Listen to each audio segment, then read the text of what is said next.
The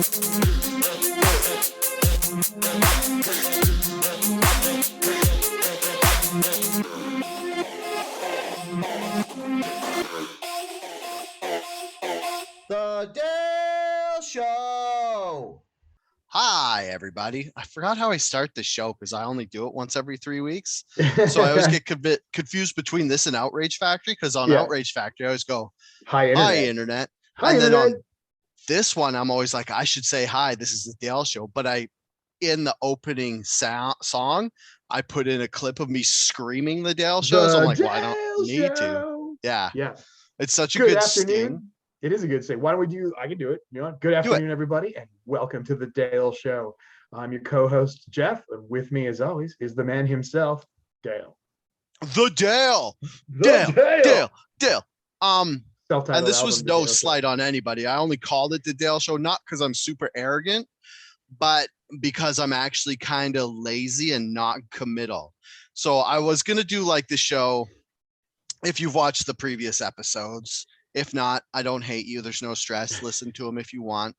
But if you have, then you know on the first episode, I was like, this will be a Bible study podcast. And then I kind of got that thing where you like ask a girl out and you're not really willing to, and you're too young and you're like, wait, I don't want to do that. This is the rest of my life. And then I was like, well, maybe I'll make it conspiracies. And I was like, well, I don't want to do just conspiracies because I want to talk about Bigfoot.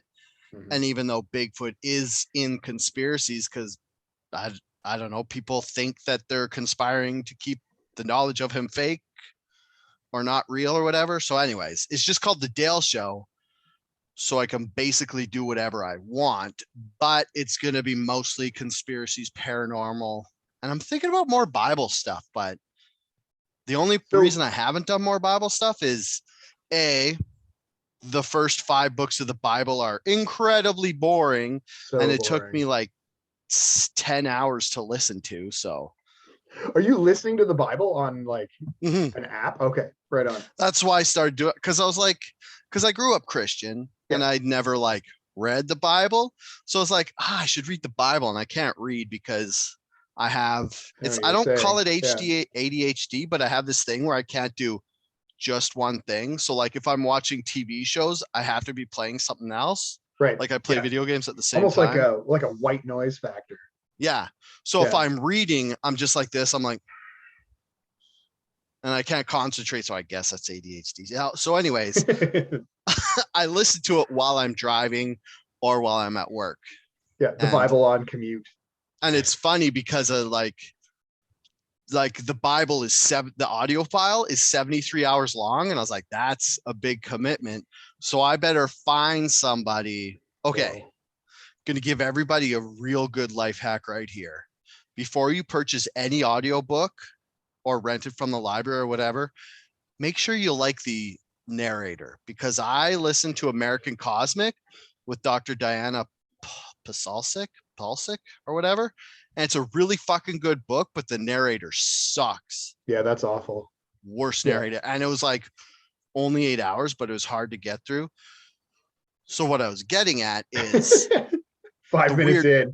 What the hell are we talking about here? Yeah, the weird thing about the Bible is there's so many different versions and they say different things. So I committed to I'm just gonna. Which version are you? I just gotta grab it because I always forget. I got the purple Bible. I paid $10 extra, or blue. Very pretty. I got a new ring light, so the color's a little off. It's one he just wants you to notice how handsome he is at his ring light. Yes. Because I did a TikTok and realized how old I look, so I have to fake it and trick you guys. But anyways, I got the new revised standard version. Okay. Which saying new revised and standard kind of sounds like a paradox. Yeah, whatever. New and improved. Which one is it? Is it new or standard? It's the new improved, but standard. Yeah, but I picked that one because it had a narrator with an English accent. I know you love the narrators with the English accent. Dude. It just makes it sound smarter. Yeah, it does. Yeah. And it's like, it's easier to listen to, and it's not that they sound smarter, which they do, but it's also, I guess you can hear it clearer when you're doing other stuff. Right. And then every once in a while, they'll say a word wrong and you can laugh at them. Like, it's harder to like aluminium. Yeah, aluminium and Aluminium. any like flavor or Yeah, it's harder to tune it.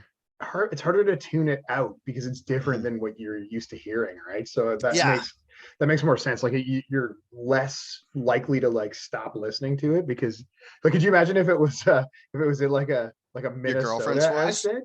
No, no. Oh my god, I'd tune it out a I'd heartbeat. just be like, what My did I wife, listen like, to? oh my god, yeah, is she behind you? No. Yeah, she is. I looked Oh, over. She heard me say, oh yeah, and then Jesus came down the hill, boy. It was "Oh, awesome. that would be Yeah, it's like, amazing." yeah, oh yeah, it's great. Just fun, just like yeah, crazy Oh, American Midwest accents. what else I I hate can't do it. is people will do like you run into this with conspiracies a lot. Like people do podcasts, but they'll do short videos on YouTube and then they'll just type stuff and get the computer voice to read it. Oh Oh, yeah, I hate it so much. I hate those automatic computer voices. I don't know what it is about them, but they they're just like, unnatural.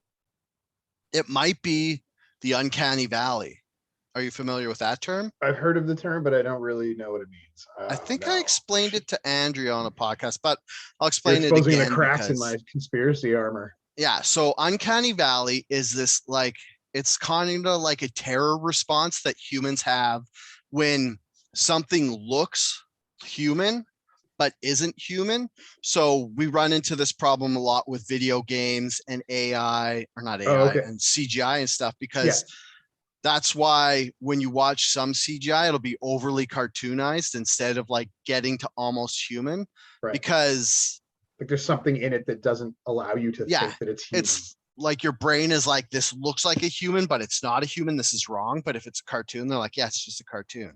Yeah. So the most terrifying thing about this is we would have had to evolve this uncanny valley terror response. So was there at some point things that looked human that weren't human, like the lizard people? Here we go. Yeah, or the Nordic aliens or the Greys. Yeah, well, the Nordic aliens just look like hot people. They're just taller. Yeah. Which, I mean, if I'm getting abducted and probed by aliens. Yeah, you want it to be hot aliens abducting. Yeah, exactly. Yes. Sure, you can stick that in me. Yeah. Oh, here's a good question. All right. All those people at home play along too. What would be worse to tell your coworkers, that you got abducted and probed by aliens or pegged by a hot girl? I think aliens sounds less likely. So it'd be like, Yeah. Right? Yeah, but you'd sound crazy. Like if you're just like, yeah, some hot girl pegged me, they'd be like, wow. But I mean, I think right there'd be a lot now, of questions like, A, why would a hot girl go anywhere near you?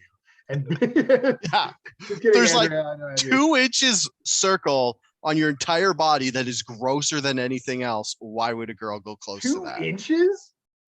How big is your hoop, man? Less than that? 2 inches? Did I just out myself for having a big Sweet- butthole? Sweet Christ. Sweet, that thing's huge. You have been Wait. probed a number of times with larger. It's a instruments. conversion problem between just inches stayed and that way. centimeters. Does 2 centimeters Oh, yeah, sound it's like metric. a 2 centimeters. good is sized better. That's butthole? like that. Yeah, yeah. I heard a joke. I can't remember where it was, and this guy was at the doctor, and he was like, "Doctor, the entrance to my butthole hurts." And the doctor's like, "If you keep calling an entrance, it's gonna hurt. It's gonna keep hurting."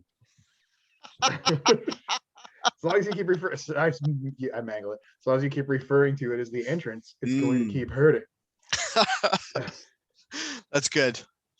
I like how we're Anyway, 10 that was minutes terrible. in and people are like, I came here for MK Ultra. Why are you I talking wanted about to hear about acid trips, and I wanted to hear about buttholes? super soldiers, and I wanted to hear about this, and now I'm hearing about Dale's 2-inch butthole. And getting Today on the pegged by Dale Show, aliens. giant buttholes. Is that a thing? It's a thing. Today on the Dale Show, homoerotic aliens take charge. Yeah. Okay. Yeah. Sorry. What do you want to do? What were you gonna say? No, You're nothing. gonna say something? Nothing. Nope. Not a Okay. damn thing.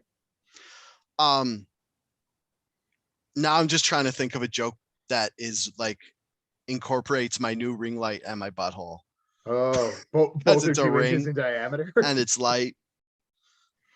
It's like, oh yeah, when I say I got my new ring light, that's just code for I bleached my asshole.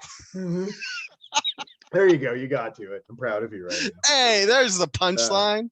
Ding. The setup was a bit awkward. You did better than when I told a joke just now, and I absolutely got my English language words wrong. Yeah, but yours was better. Mine Mine stole was, it from the internet, so it's not really mine. yeah. All right. Okay. Back on track. What are we talking about today? MK Nice.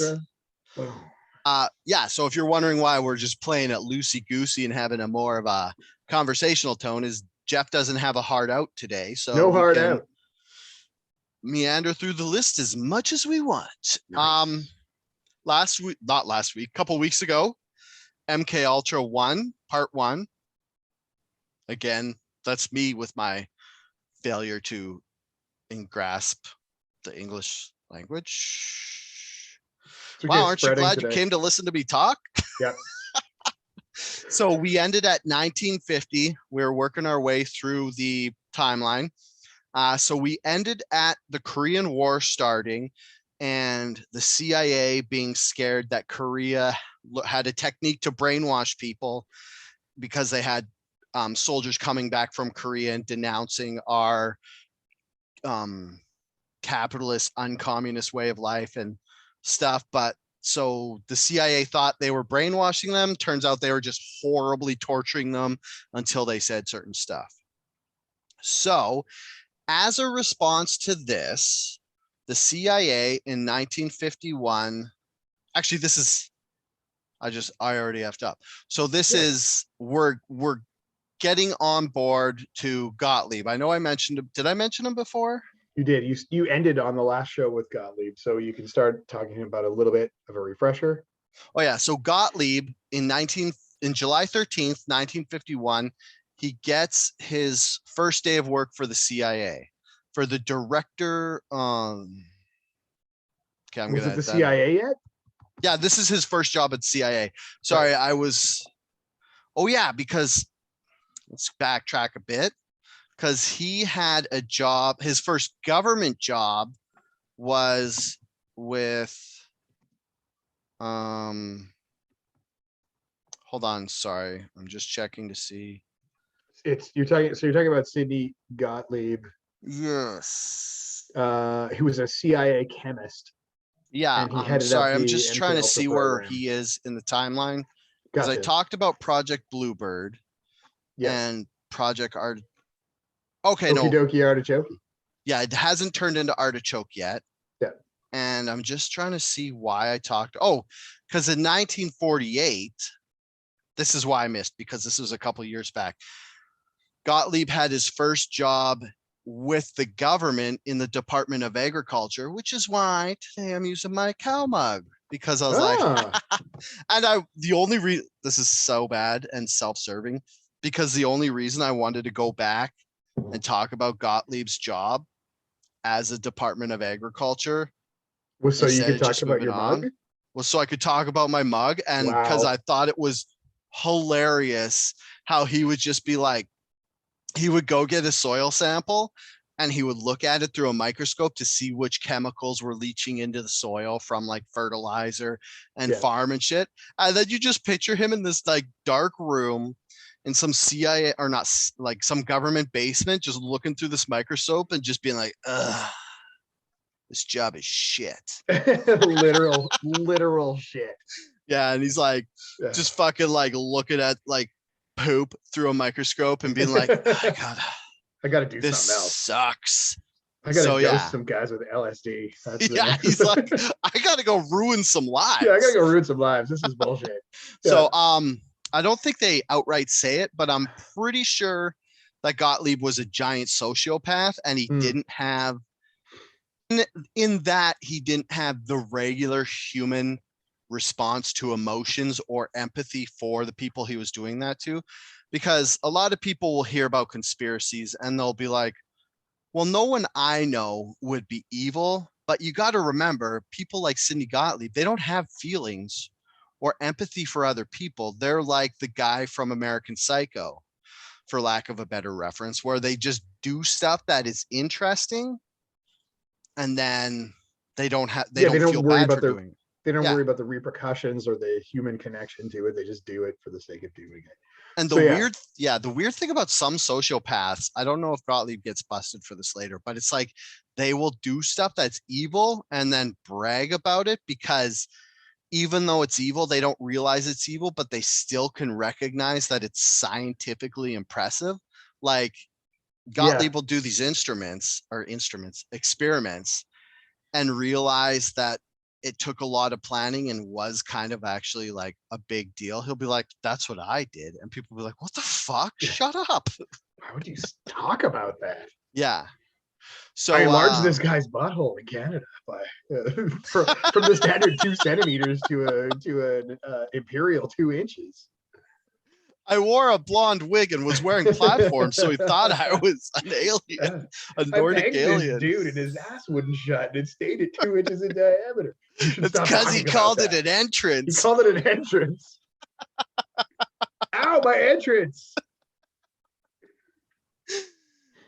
Oh, solid gold. Okay, so back to the start of the podcast, episode 2. Oh god. Lads, this is 1951. Hey, if you want a serious conspiracy podcast, go listen to one of those YouTube videos with the robot voice. Yeah. Or the guy with hamburger mouth who you can tell he's fat just by how he breathes.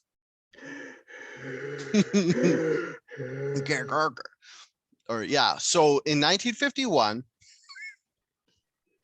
Gottlieb gets his first job with the CIA. That's where I fucked up before that whole 10-minute thing. It's all good. We're back on track now. But this is his first job with the CIA. He's hired by Alan Dulles, which if you guys want to look into something weird, just look up Alan Dulles. He's now the deputy director of the CIA. And he was also in the holy shit. How did I forget this? What the CIA prior to when it was the CIA? Yeah, what was it? The office of something. Oh god, now I'm forgetting. ISO, the OSO, OSS. OSS, yeah. Yeah. Wow. So glad I did all that research. Yeah. It doesn't matter what it stands for. It's just the OSS. He came from the OSS, and he was like, I don't know, report like some of the podcasts I listened to about this. Specifically, last podcast on the left. They allude to Alan Dulles being a bastard. Like, not that his parents weren't married, but that he was a dickhead. Like he was just a dick, yeah. Like he was gregarious and he'd like big face his way into like Secret Service operations to be like, hey guys, I'm a spy. And they'd be like, Alan, fuck. Dial it back. You're at a 10, we need you at like a 4. Yeah, just like a fucking adult James Bond being like, I'm James Bond, even though he did do that. James Bond kind of does do that. James Bond's like the least spy in the world. Well, at least he's like, I'm James Bond. He does it sensually, so it's okay.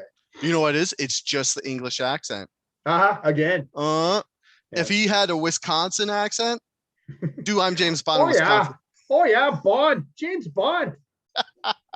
Good times, that Bond. No girl's gonna sleep with that. No. Sorry, Midwestern women who have to put up with men with Midwestern accents. Oh yeah, Wisco James Bond, eh? Do you think some Midwestern woman just turned this podcast off? No, turned it on and was like, that guy's hot. Yeah, they're like, he's right. Our husbands do sound like dickheads. Oh man. Okay. All right. Yeah. So okay, we can get back. I can tie James Bond back to torture, back to this. Okay. Back on track.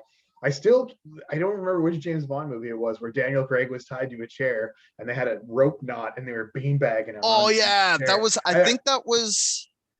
That is now Skyfall? Forever. That was before that. I think it was Casino Royale. But anyway, it's like it's ingrained in my head of like. That is horrifying. Anyway, that's a terrible form of torture. But today, what we're going to talk about is another terrible form of torture. You're right. That is a horrible form of torture. And I don't think we're actually going to talk about anything worse than that because it's just all sleep deprivation and beatings and electroshocks. And there's no fucking wind up on your beanbag. Oh my God. Just Thank thinking you. about I'm that. glad. I know. It's horrifying. It's like I can't even think of James Bond without thinking of that scene now, and I don't even know why. It's the weirdest How's thing. this sound? Would you appreciate that chair if your beanbag wasn't getting mashed, but you had like a little air hole for your beanbag to just fall through and get fresh air on and cool off? Man, that would be awesome. Yeah. I mean, like it's sort of inconsequential at this point in my life. So I mean, whether or not I have it or not, I'm like, I don't really care anymore. I can go. A lot of genital talk A lot today. of You're genital welcome. talk. Yeah. I don't Okay. need this or anything. Just And getting the away. first thing that getting back on track, sorry. Yeah. Sorry for giving everybody whiplash The 6 testicle times chair already. from the Dale Show. From the You'd like your testicle balls chair to hang to freely. Project Bluebird, we have Project Blue Ball. Gottlieb. So Dulles hires Gottlieb on because Project Bluebird, this is the thing I mentioned at the end of last podcast. This is basically in Germany, and they're black sites that the CIA has that they're testing out different forms of torture, or what they have this term for it. It's something interrogation, like enhanced interrogation. So they're testing these all out. But at this point, before Gottlieb comes on board and kind of streamlines everything, it's just like hard ass dudes trying to figure out how to get people to talk. So they're like using beatings and drugs and like sleep deprivation, but they're not going about it like in a organized manner. So Gottlieb comes on board and he's all like, okay, first of all, you guys got to keep notes and fucking use the empirical method because we're doing science. We're not just doing fun time torture. Not just doing fun time beatings. It's it's for science. So Gottlieb kind of overhauls all of Project Bluebird, and then on August 20th, 1951, Dulles ordered Bluebird to be expanded and centralized and renamed Project Artichoke, which quickly became a power base for Gottlieb. Dulles was promoted to Deputy Director of Central Intelligence days after intensifying Artichoke's scale, the assured protection and encouragement for all of Gottlieb's future mind control projects from the highest levels of the US government. So basically what happens was Project Bluebird wasn't going anywhere. Dulles was second in command and he gets Gottlieb to go in. Gottlieb overhauls it. And by centralized it, they mean they have a central hub where the people who are doing the torture and stuff report in and they're like, hey, this worked. And then Gottlieb would go to like somewhere in Germany and be like, hey, the people in Switzerland were doing this and it worked, so maybe you should try it. So it was having such good advancements that the CIA promoted Dulles and now he's in charge. So you have this quote unquote bastard in charge with Gottlieb as his right hand, well, not his right hand man, but his golden boy. And Gottlieb's like, fuck, my bud's the king of the CIA. I could do whatever the fuck I want. Let's increase the torture method. Yeah. And I think they called it Project Artichoke because that was Dulles's favorite vegetable, which is gross. I'm not saying artichokes are gross. I'm just saying to have artichokes as your favorite vegetable over everything else. Yeah, there's so many good vegetables. That's not even like, it's not even in the running. Like you're not going to put an artichoke on a burger. I mean, you could, but what the top two things that artichokes appear as are pickled and in a dip. Yeah. So they're not even good on their own. They have to be either brined or dipified. They're not even like a good vegetable. I've actually never had an raw artichoke. It's too stringy to eat. Oh, yeah, it's gross. Also, you only eat the hearts and then you just throw everything else away. Everything else away. Very wasteful vegetable. Yeah. That sucks. So the primary goal of Project Artichoke was to determine whether a person could be involuntarily made to perform an act of attempted assassination. This is where everybody's warning bells should go off because you're like, wait a minute, Dale and Jeff. Attempted assassination? There's so many unanswered questions I have about various assassinations throughout history after 1951. And my response to that is no. Hello, wink wink. Yep. Because the NSA only listens to your podcasts. They don't watch them. They don't watch them. Yeah. Yeah. So they won't know that I'm saying you're right. He's tapping his nose. The CIA set up many assassinations. Although you can't prove it, but if you read the book Chaos, kind of points you in the direction a little more. Yeah. I don't know why touching my nose just made it so itchy. It's springtime. Yeah. Is your skin dry? Because my skin's it's so dry. bad right now. Yeah, man. Dude, my 2-inch butthole is so dried out. Oh no, that sounds bad. That sounds like a problem. No, we're doing a renovation in here, so it's dusty and dry, and it's just like, it's gross. So what's that doing to your butthole? Keeping it real. Keeping it real. We're just gonna have a butthole scale and be like, all effects of MK Ultra is like, and this does to your butthole like sodium pentanol does this. Butthole truth serum. Actually, I didn't mention it. I think I might have mentioned it, but the OSS, instead of like trying to make people assassinate stuff, one of the things they did during World War II was try to find a new truth serum, which is sodium pentanol. I just said it out of nowhere. Yeah, sodium pentanol. Yeah. But the first truth drug they had was liquid THC. But the thing was, they had to make you smoke it. So they had to get the liquid form of THC. So what they would do is they dip it on people's cigarettes.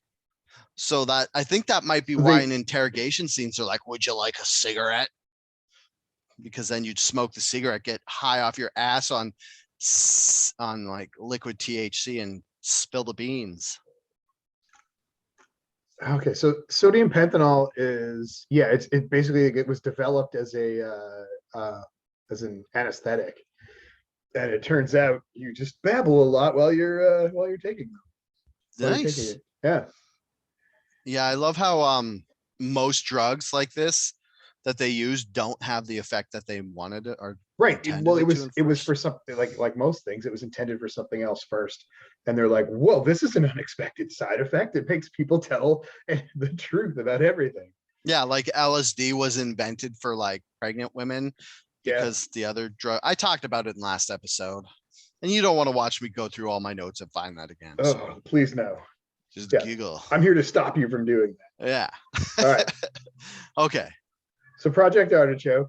The project also studied hypnosis, forced morphine addiction, and subsequent forced withdrawal, and the use of other chemicals, including LSD, to produce amnesia and other vulnerable states in the subject. So, you know, when I said Project Bluebird was unstreamlined and Project Artichoke was all scientific and totally streamlined, there's still a lot of let's test this out and see what the fuck happens. Isn't that kind of the basis of science, though? And I mean, you're getting into another area where this is like halfway between science and torture. So it's like it's a very gray area at this time frame in history, right? Like they needed to sort out some solutions on how they can get information out of people. So they didn't know the effects of LSD at the time. They didn't know the effects of all these drugs. So they're like, we should just try various ways of extracting information from people. And if they die, they die.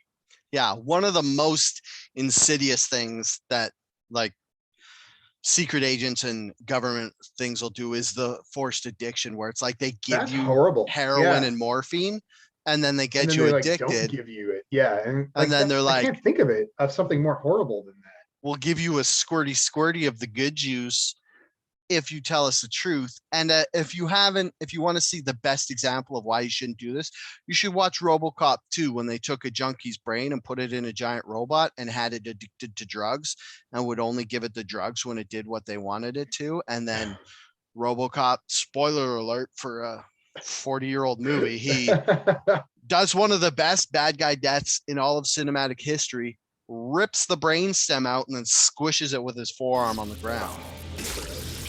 Yeah, classic. Man, this was a pretty violent series, the RoboCop franchise. They were rated R for good old that was one of those things where, like, as a Generation X kid, I probably shouldn't have seen RoboCop when I did in 1986 when I was 10. So, right? Or when it came out, I was like, man, I was way too young to see that movie. I think seeing disturbing movies too young is a good Generation X trick. Trait. Yeah, absolutely. Yeah. I, on the other hand, had the opposite effect because my parents were like, Yes, I don't know, scared of me being traumatized and not being able to sleep and cry a lot because no secrets held back. I was kind of a sissy kid. And if I watched traumatizing movies, I would do that. Like the Ewoks movie. There's a part where they're like, they can't like they grab the Ewoks, the second Ewoks movie. If you didn't even know there was an Ewoks movie. I had no idea. Like, I'm a Star Wars fan. I had no idea there were Ewoks movies. Battle for Endor. Mm-hmm. And then another one. Anyways, this is the second one. And they grab the Ewoks and they put them in this cart. And then they have these like Star Wars monsters pulling the cart. And they just look like lizard dogs that are like the size of cows. And I cried horrifically because I was so scared at these beasts. And I watched this like a year ago and I was like, this is what made me cry as a kid. And I was a little bitch. So that's why my parents stopped me from watching bad movies, because I proved to them that I couldn't handle it. I thought I had it here, but I don't. I have these old records. Nice. They're like records with books with read-alongs, and there's the Ewoks right there. Scaring Dale with the Ewoks. Nice. That's awesome that you just had that right on. They're right beside me. They just happen to be beside me here. They're these old Star Wars things. Yeah. Sorry. Anyway, that was an aside. Hey, don't be sorry. Hey, if people are here, they're here for the banter. They're not here. They're not here for the actual conspiracy theory meat. Yeah. So, peek behind the curtain. I never intended for this to be a fact-heavy podcast because, as you could guess, I kind of get all my facts just from doing internet research, and anybody could do that. Yeah. So I'm here to give you the facts. Entertainment. With a Dale and Jeff sandwich, so it's easier to go down. Oh my god! Old Dane Cook joke. I get this thing where like I get unreasonably angry when people mispronounce like common words. I don't know. That's funny because a lot of the times I'll mispronounce words just to piss people off. No, but I know. I remember you talked about this. You like, this is one of your traits is that you like continue on purpose pronounce something incorrectly to be a joke, and then it becomes part of your speech pattern, and you're always saying things wrong, and then it's reflected when you read Google to people, and it comes out and you can't say anybody's name right or any of the words correct. Sodium pathanantitol. God damn it, Dale. Just say it right. I love when you hear a nerd speak and they've only ever read words and they've never said them out loud. And the big one that always gets a lot of people is brooch, because it's spelled brooch. So if you ever heard anybody say brooch. No, I don't think I've ever heard anybody say brooch.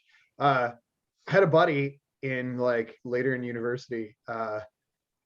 His name will remain anonymous for internet reasons, but he was talking about Spider-Man comics, and like, I'm not a comic book person at all, but he's like, and then Spider-Man fought Carnage.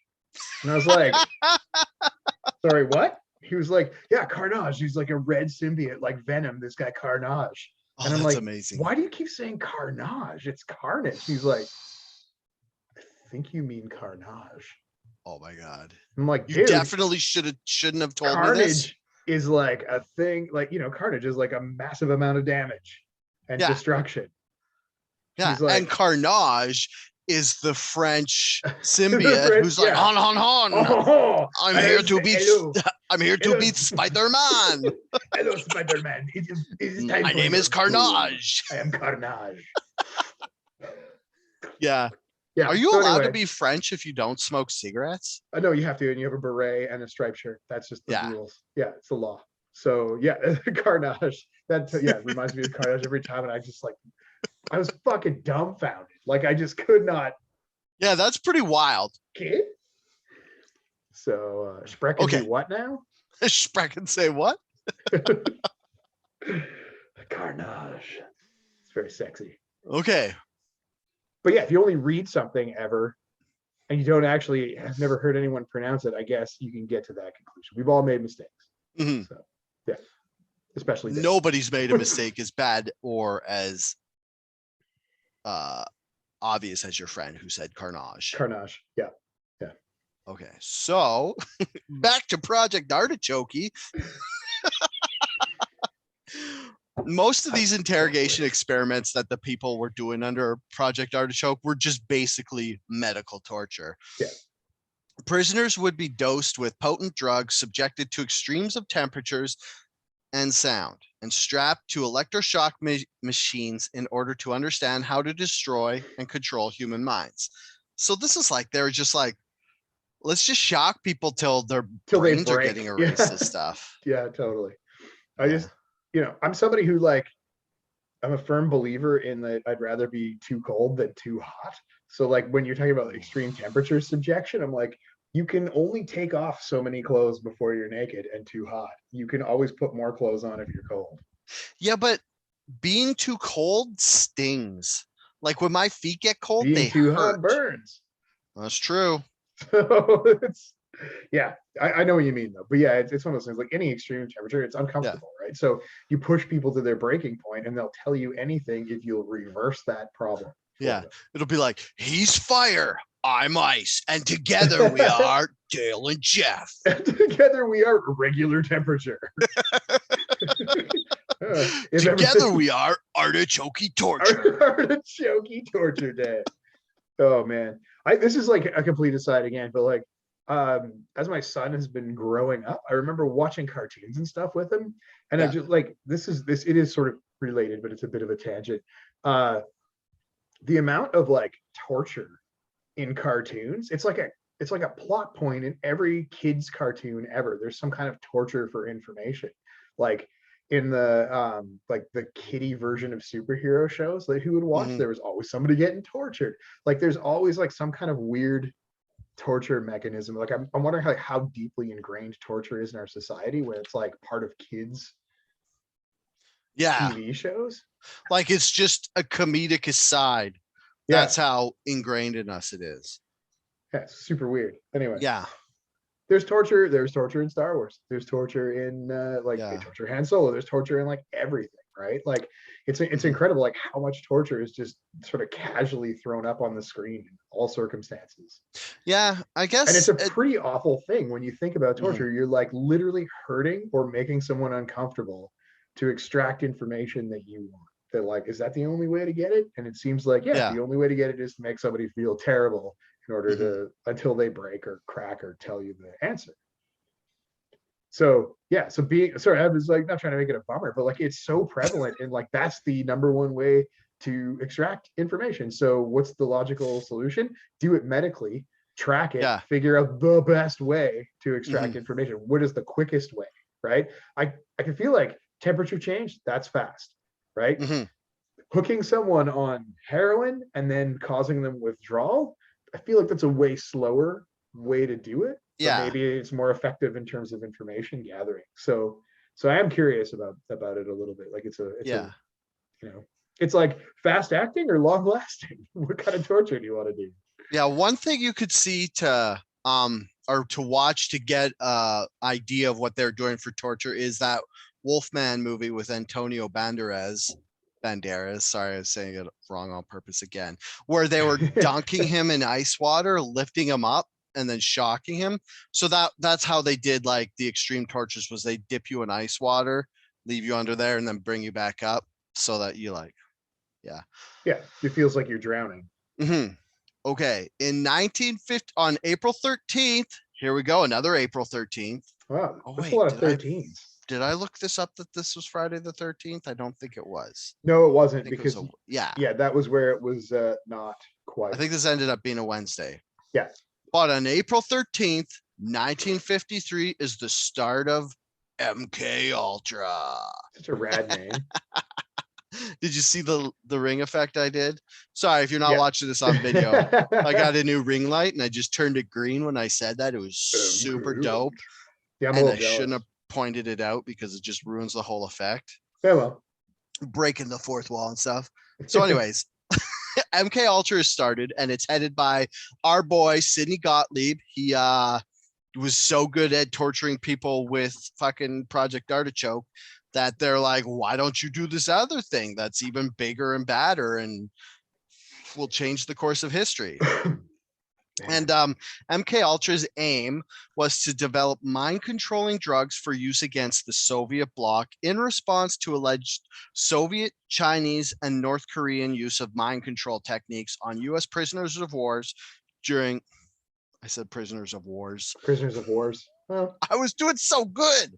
There are multiple wars used on prisoners of war during the Korean War. So this is back to basically the CIA just being paranoid and being like, they're brainwashing all our guys when they were just torturing them and stuff. So on April 10th, Dulles described the program and others like it in a speech. So 3 days before this, Dulles is having a speech to alumni at Princeton University. And he referenced the new battlefield of brain warfare and the battle for controlling the human mind. He disguised his program by describing it as something the Soviet Union was doing rather than something he was pioneering himself. Gottlieb selected multiple researchers, scientists, and ex-OSS members to work for him under MKUltra sub-project. Those contracted conducted experiments on Gottlieb's behalf and reported their findings to him. So this is where Dulles kind of pulled a quick one. He goes to Princeton alumni and he's like, look, the Soviet and the Chinese are totally all for sure already doing this. So we should do it too. Meanwhile, he was like just making this up as he went. And this is like I said, it was something that they were pioneering. Yeah. Gottlieb administered LSD and other hallucinogenic drugs to unwitting subjects and financed psychiatric research and development of techniques that would crush the human psyche to the point that it would admit anything. He was named as the person who gave Army bacteriologist Frank Olson LSD at an MKUltra retreat. 9 days later, Olson died on November 28th after plunging out of a 13. There we go again. Story window. It was said he suffered a deep depression brought on by the LSD trip. Interestingly enough, he had asked to resign from the CIA, citing his disagreement with his morality of the project. Man, so I kind of want to talk about this a little bit more. So Frank Olson was this guy, and they went on this retreat. And at first, Gottlieb was treating other CIA agents like they're like, let's just see what LSD does to people. So he would like ask for volunteers. He's like, who wants some free drugs? And they're like good company men who support the government. So they're like, yeah, like a dose us, we'll see what happens. So they would like just give them like a dose of LSD and they'd sit in a room. And then they would start. Gottlieb was like, well, this isn't really doing anything because people know it's coming. So they're chilled out. So it's not affecting their brain. So then he had this sign-up sheet where people would be like, they would still be like, okay, you can dose us with LSD, but he wouldn't tell them when or where it would do it. Surprise. So he would just like, surprise, you're going crazy. And at one point, this one guy got so high on LSD, he was in Washington, D.C. at some like event, and he was like running down the street shirtless or some shit, and he thought there's monsters in the cars, and he was just like running and freaking out. And they're like, they like when they had to grab him and be like, yeah, I don't know. Okie dokie, Artichoke. I don't know what's wrong with this guy. Just went crazy. Yeah. And then this Frank Olson guy, he was like, because then the next level was they started dosing people who didn't say they could be dosed, and like they would just randomly dose people at retreats and stuff. And Frank Olson was one of these guys. He's like, you can't just dose people. That's like against the Geneva it's conventions. Illegal. Yeah. Like the Geneva Convention or Genevan Code says you can't medically experiment on someone who's not aware of the situation. Give consent to do it and isn't told the extent of what they're going to have experimented on them. And that happened after World War II because everybody was scared that the Nazi way of doing things where they're just like fucking torturing people to death to see what would kill them. So like, all right, we got to fucking get it under wraps. And this is why MKUltra gets into problems throughout the time span, because it never got consent after this. Right. Like if anything, it just got worse instead of better.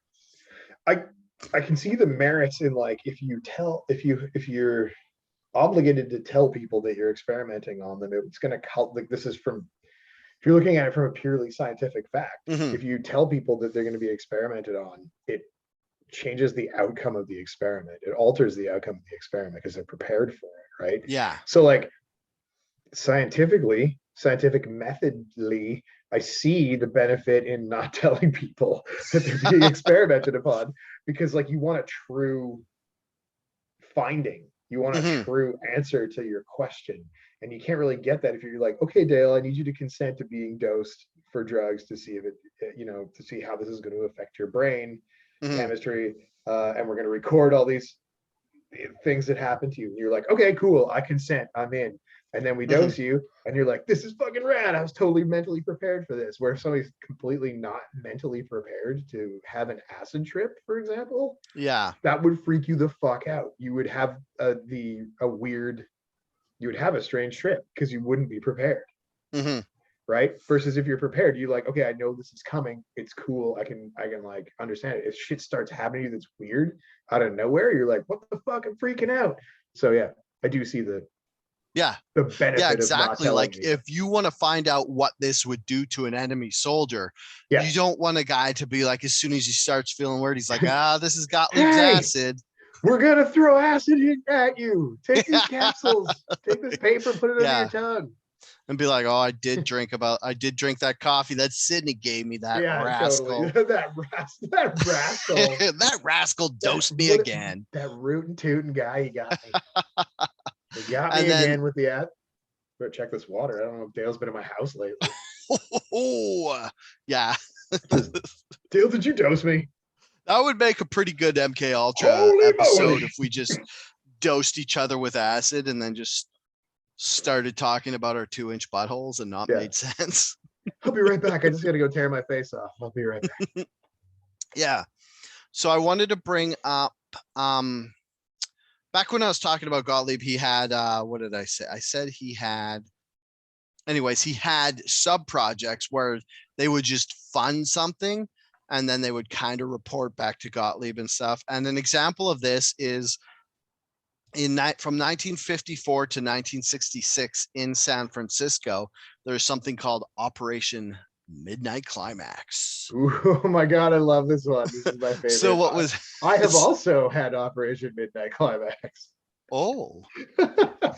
Well, more like 11:54 p.m. climax. I mean, if you're in like a CIA and you're working MK Ultra, this is the operation you'd want to be on. You wouldn't want to be in like some castle basement in Germany torturing a dude with like ice cubes and car batteries and shit.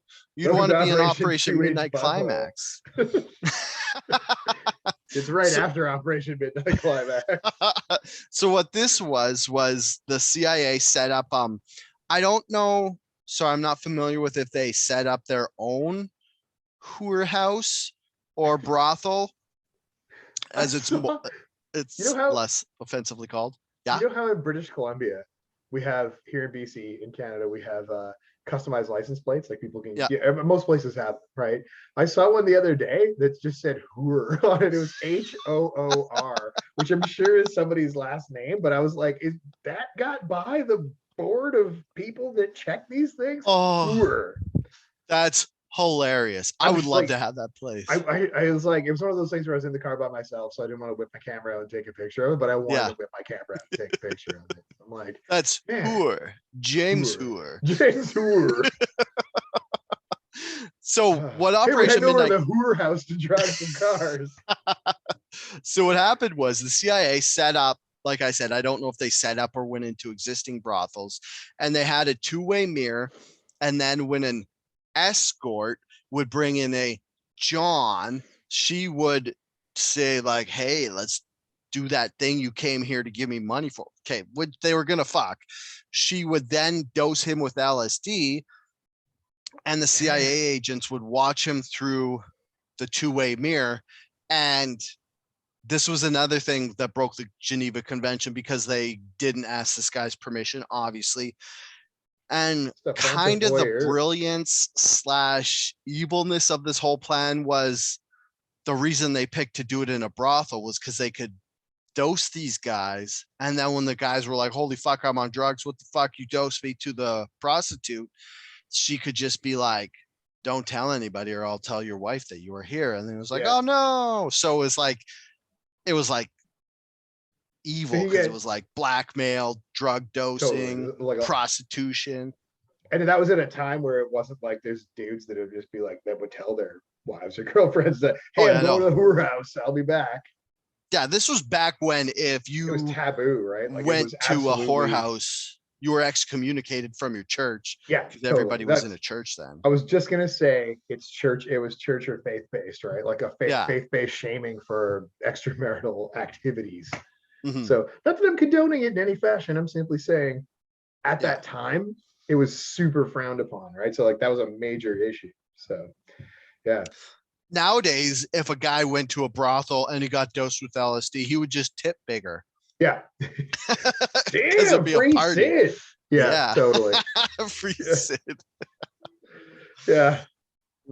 Okay, and then another operation that happened under Gottlieb was, me and Jeff actually mentioned this in the first episode, as this is when MKUltra comes north across the border and into Montreal.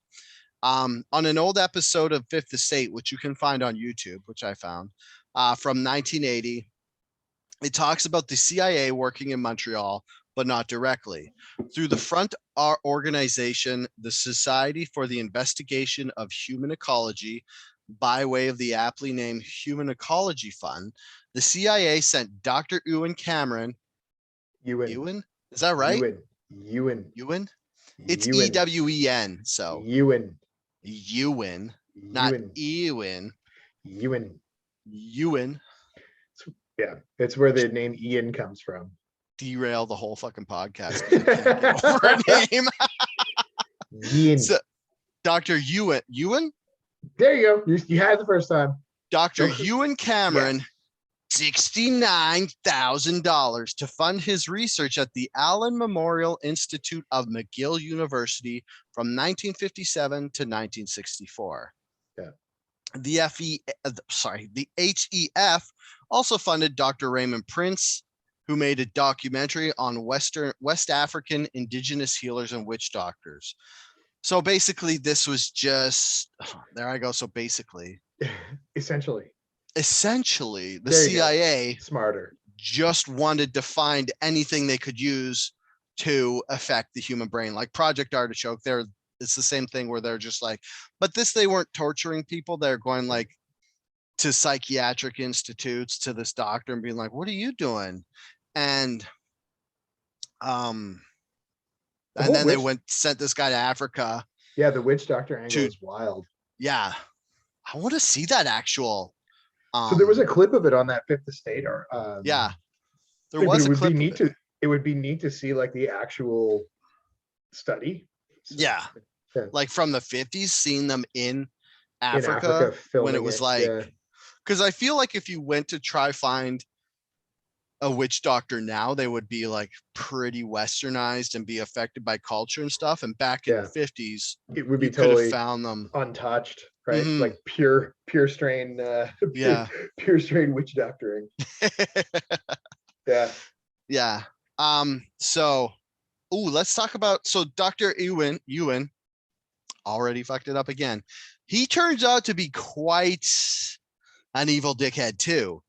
And the crazy thing about what happens is he was a pretty like, he wasn't just some scrub psychiatrist. Like, this is what he was the president of. He was the president of the American Psychiatric Association, 1952 to 53, the Canadian Psychiatric Association, 58 to 59, the American Psychopathological Association for 1963, Society of Biological Psychiatry in 1965, and head of the World Psychiatric Association from 61 to 66. So you could say he's well connected in the industry. Mm-hmm. And he's a well-respected, top of the food chain, should know that he shouldn't do this shit. He also, when they were developing the Geneva Convention and doing the trial of the Nazis, the Nuremberg trials and stuff. He was a psychiatric expert witness against the Nazis. So he knew very well that he shouldn't be breaking the Geneva Convention or doing any of this fucking bullshit that he did. Yeah. So let's get into the bullshit that he did. Here we go. The juicy bits. So at the Allen Memorial Institute on top of Mount Royal in a mansion called Ravenscraig, which is a dope ass name. Side note, I kind of went down a rabbit hole looking up Ravenscraig, and it was built in the 1800s, and it was fucking gigantic. There was actually they demolished part of it before it became the Memorial Hospital or whatever, the Allen Memorial Hospital. So what Cameron did was this process called depatterning, where he would administer massive electroshock to patients who were kept sleeping for days or weeks. Cameron was trying to wipe out a person's sick behavior. So what would happen was someone would come in with like a psychiatric problem diagnosis. Like I think he did it like they talked to witnesses in this Fifth Estate show, and there's someone who was bipolar, someone who like clinical depression. The same thing. Yeah. Then there's like different clinical things they had. Like why can't I schizophrenic? Yeah. Jinxed. Jinx, you owe me a dose of LSD. So what he was trying to do, I guess, if you want to go way out on a limb for Cameron and be like, he was trying to like depattern the brain of all psychiatric influence and like patterns, I guess you would say, to try get rid of the bad one and then build them up with positive reinforcement on like audio cassettes and stuff so that they would like, so you basically erase their mind and then build it back with good stuff. Problem being, the mind once is wiped isn't exactly easy to build back up. Yeah, and you can't just say positive shit and it'll come back up. Right. Yeah. Like he went to the point where adults couldn't remember toilet training. Yeah. Which is fucking horrific. And the other thing is like he would just put people to sleep for like, I think the longest they said was 3 weeks. Yeah. Like he would put you in a medically induced coma. Maybe that's why I have a 2-inch butthole. There's a brief period in the mid 90s. I just don't remember. Yeah. There was a tube up there. There was a tube. That's another thing. Like they don't go into it, but like obviously since I'm Dale, I was like, would they get bed sores? Would someone have to go roll them every like? I think you're okay like within 3 weeks. I don't think that's the bed sores are like when you're incapacitated for a long period of time and you're like I don't know. I'm not an expert in that either. And you'd obviously have a catheter, but what do they do for your butt when you're like out? Is it like a colostomy bag thing? I guess just put because a colostomy bag is like a whole process, right? Like they don't. That goes through the end of the stomach. And you have to like. It's a pretty major operation. So what do they do with the poop, Jeff? If you're on intravenous, you're not pooping. You're not making solid waste. You're only making liquid waste. So it's a catheter, right? So I think I don't know a lot, but I'm just putting like logical pieces together. Once you dump out, you have like not very much left in you. Probably just change the diaper, change the underwear, whatever, and then you're fed you're fed liquid, so you're only creating liquid waste. All right, okay, that's my theory. I'm sticking to it. Next on Jeff I mean, it's better than my theory of they just poop in the bed and they just feed it to dogs. I don't know. Yeah, they put you on liquid, so you're only creating liquid. It's liquid in, liquid out. It's enough nutrients to get you by without having to create solids. So bottom line is they don't put a tube in your butt. So my 2-inch butthole joke. Not from that. Sorry, I killed your joke with science. My apologies. Sorry. That's fine. Like your 2-inch butthole, that joke was a bust.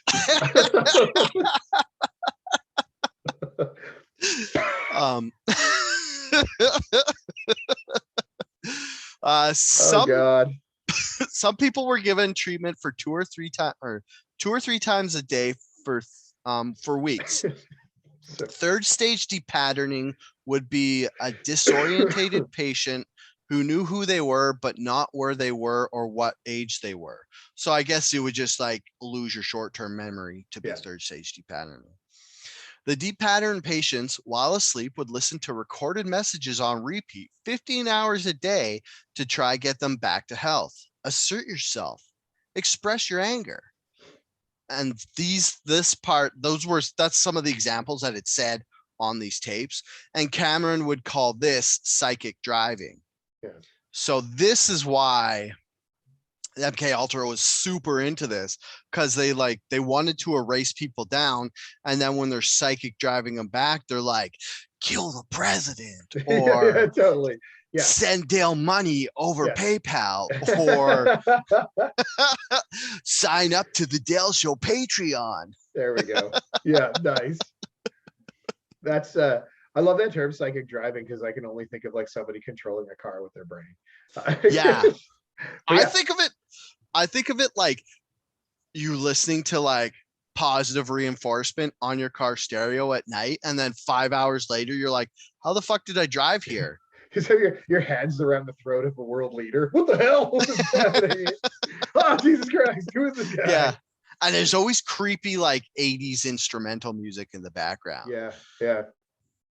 It is kind of like a wild thing to think about that, right? Like that you could be hypnotized into like doing a murder.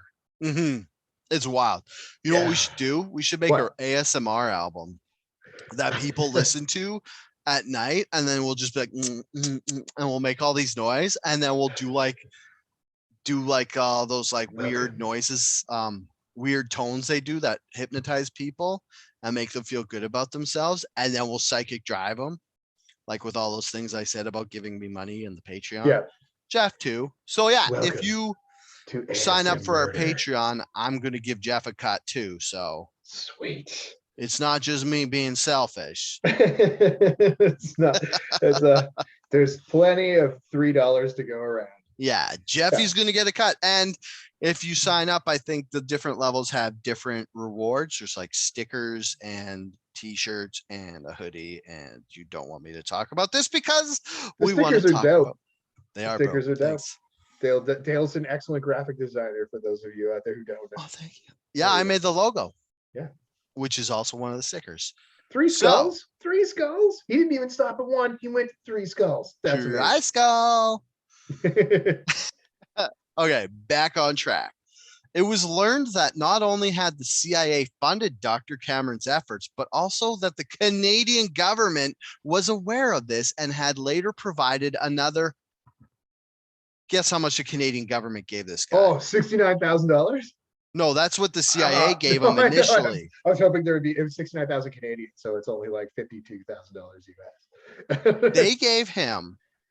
Now I bring this up as a big point of interest because this is so unexpectedly the Canadian government gave who? Sorry?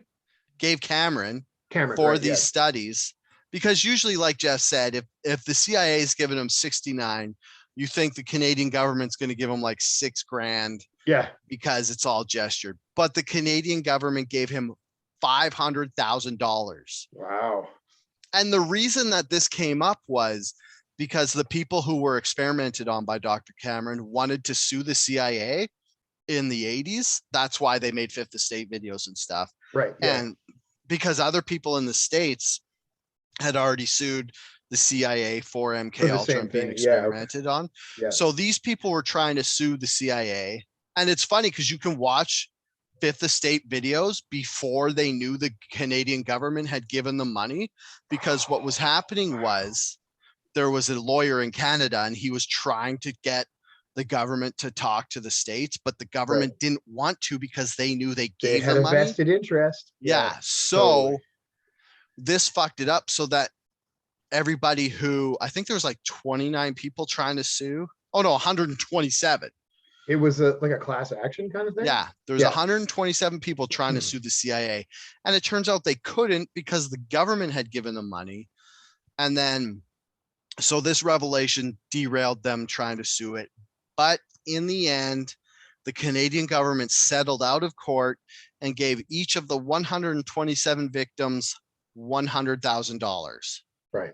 Which, I mean, if you can't remember how to go to the bathroom, $100,000 doesn't seem like enough money to me. It does not. Yeah. Yeah, I'm gonna need a few more bucks. Mhm. Also, toilet paper is not cheap. Mhm. And so this went till 1964, and then in that same Fifth Estate video, they're talking to the guy who was second in charge to Cameron, who he kind of one day just fucked off, Yeah. or I guess never came in, because he was coming from the States and kind of staying for the week, because he lived in like just across the border and stuff. So he would come up, stay for a week, live there, and then go home. And then one week he just didn't come back. And then the doctor next in line was like, yeah, we kind of stopped doing all the patterning shit because it was creepy and we didn't really want to or know how to. And so that was in 1964. And yeah, so that's all we're going to talk about that. Is there anything else we should mention about that? I don't think so. Yeah, it's still 64 is still early in the timeline too. Mm-hmm. Yeah, because the timeline goes till 73 till the till it ended. The Cold War and the Cold War. Well, till MKUltra ended. And MKUltra ends. Yeah. Because we'll get to there. Yeah, supposedly. And then in 1960, so sorry, I kind of fudged up our timeline because I know He's jumping back, trying to go year by year. Yeah. But I just wanted to talk about the whole Canadian thing in one capsule, because even though it went from 57 to 64, but this is kind of, there's no way to say this, but I was going to say it's kind of like, this is really unique because usually when there's a Canadian version of something that happened in the States, it's kind of a lot shittier. And totally not as extraordinary, but this is fucking crazy. Yeah.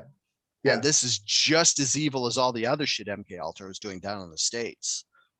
So I guess Canada finally made a name for themselves in 1950s. Wow. Yeah. Yeah. Who was the oh no, go ahead. Never mind. No. We're going to move on to something else entirely. So okay, go. Do you have any questions? No, I have no further follow-up on this line of questioning. Let's go to the next thing. Man, Psychic Driving would be such a good name for an album. Too bad Cameron ruined it. Or Depatterning would be a good name for an album. How about this? Psychic Depatterning is the band. I was going to go opposite, where Psychic Driving is the band and Depatterning is the album. Nice. But I don't think anybody. Song number 1 is No Consent Dose. Oh, Dose of No Consent. People still don't buy CDs or whatever, but it's just laced with acid. So if you handle it, you get high.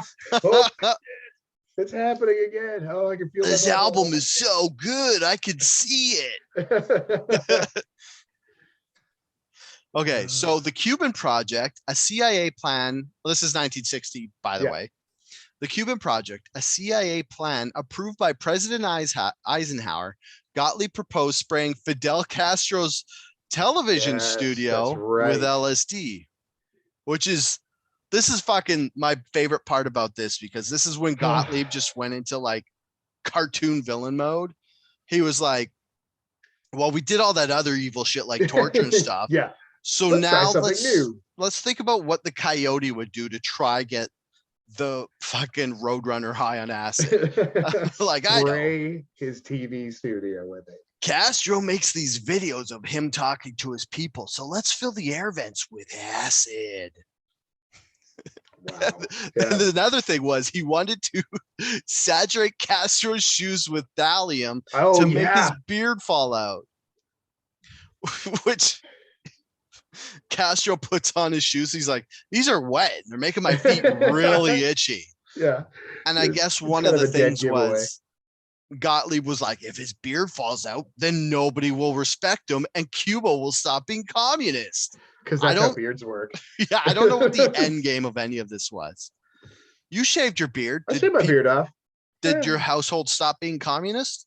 No, I don't think anybody lost respect for me. I did shave my beard off one time before, and my neighbor was like, "Oh, you don't look like you could do anything now, like change a tire or satisfy your wife. I'm like, cool, thanks. Trick's on you. I couldn't do that when I I had a could do that beard. when I had a beard. I can change a tire. The other one is up for debate. Yeah. So Gottlieb also hatched schemes to assassinate Castro. Instead of just making his beard fall out, he's like, the thing with his shoes didn't work. Let's just fucking kill the guy. Yeah.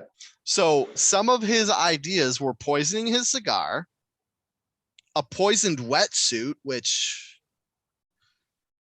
I mean, Got me, man.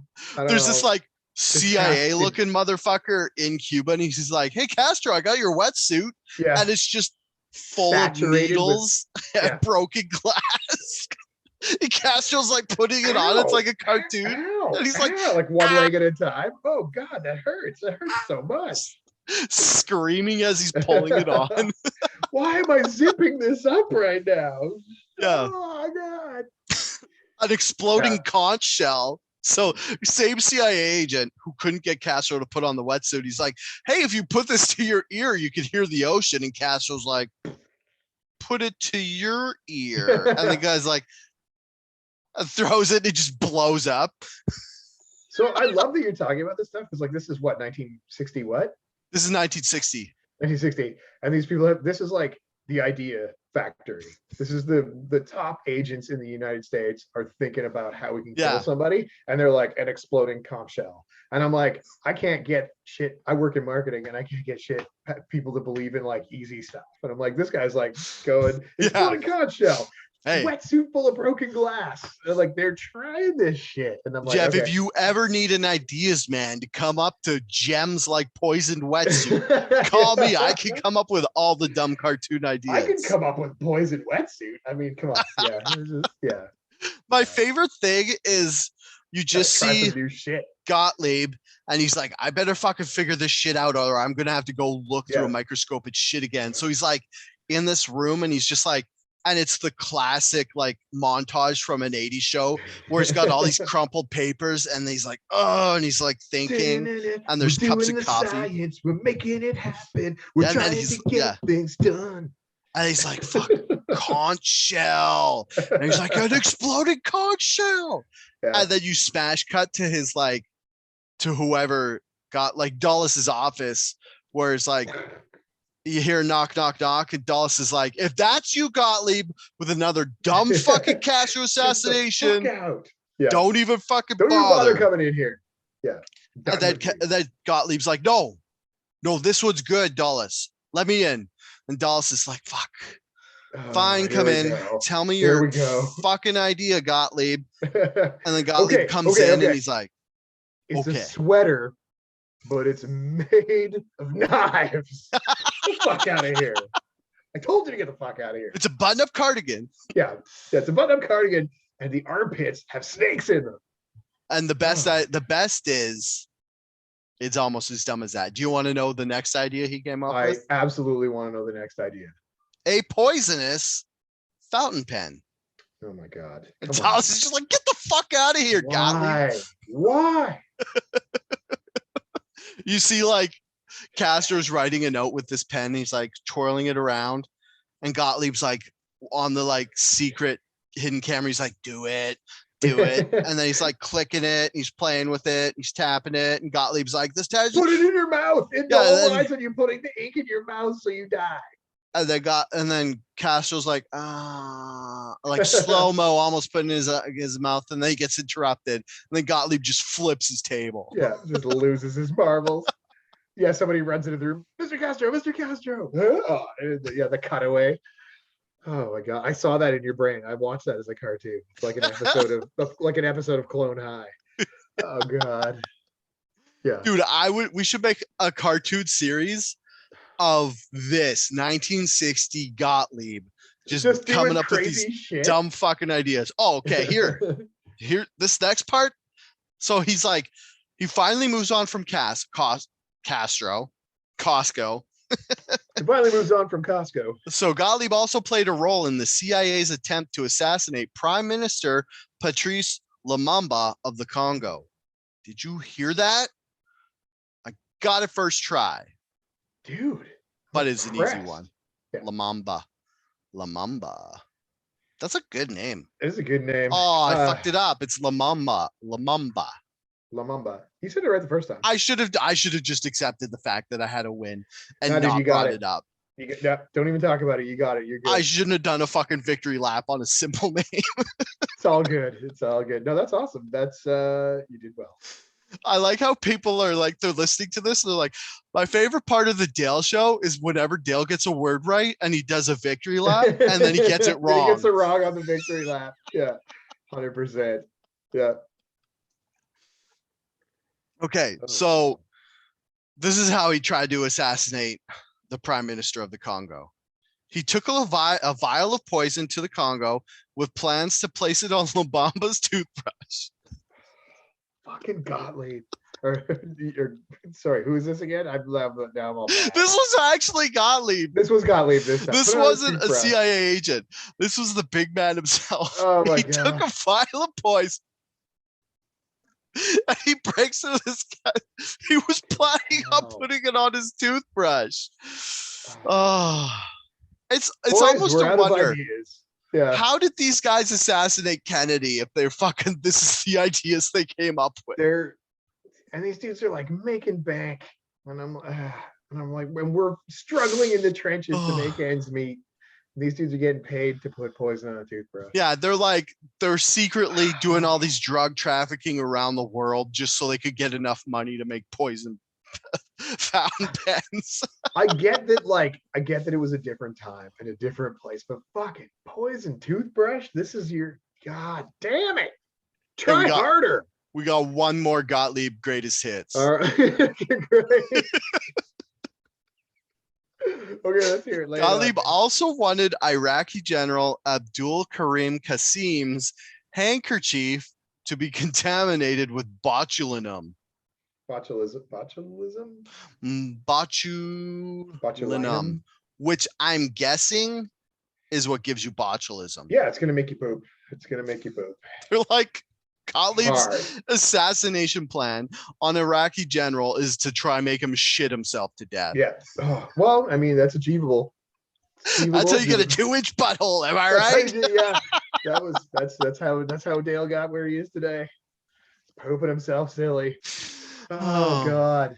Yeah. That was a great list. That was a great list of wacky stuff, wacky things. That's easily my favorite thing about all of MK Ultra is just Gottlieb sitting in a room coming up with the dumbest shit. Have we tried poison ink pen? Yeah. What about that conch shell? What if we try the conch shell with something else in it? What about a grenade conch shell? The best would be shells that can fit ammunition in them. Yeah, the best would be if Gottlieb wanted to make a comeback after retirement, so he remixes all this shit, and he's like, "Let's put the botulinum in the conch shell." I got it. Yes. Poison conch shell. Hey, you know how when you blow in a conch shell, it makes this really loud, awesome noise? Yeah.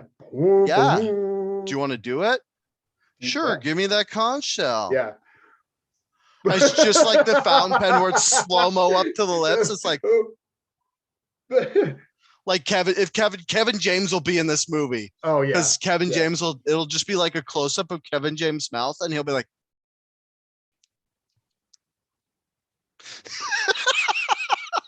if you're just listening to this, I was doing Kevin James super acting with my mouth. Yes. Oh my God. I love Kevin James. I did not mean to slight the man. He's one of my favorite physical actors. And that gets me no end of shit because apparently everybody but me hates Kevin James. I don't hate him. I just find him inconsequential to my daily life, but I'm glad that you like him and he makes you happy. What movie do you like better? Paul Blart Mall Cop 1 or 2? Oh, yeah. I think 1 was the one where peanut butter, it fills the cracks in my heart where love should be. That was so good. Yeah. That was my favorite part of that whole movie. Okay. So we're done with Gottlieb for now. Okay. We're going to move to 1964, where we move to one of the most infamous CIA MKUltra figures.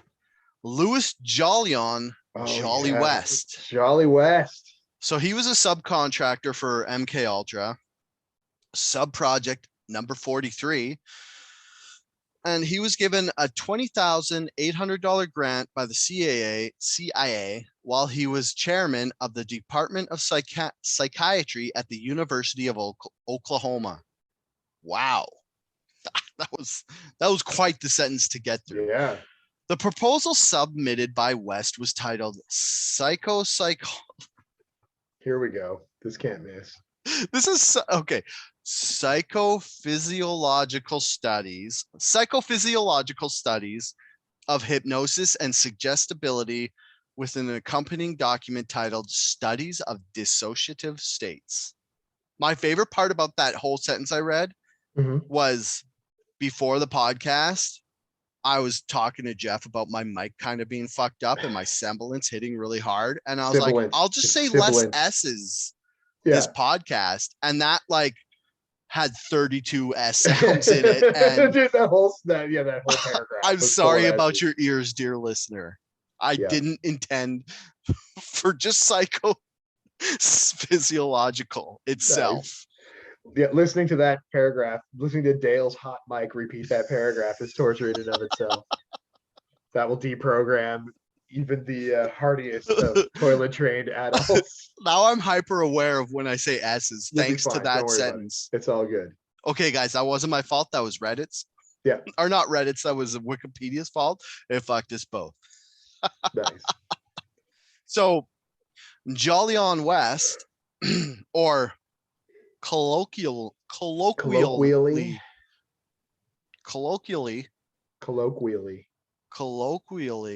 there you go, nailed it, known as Jolly West.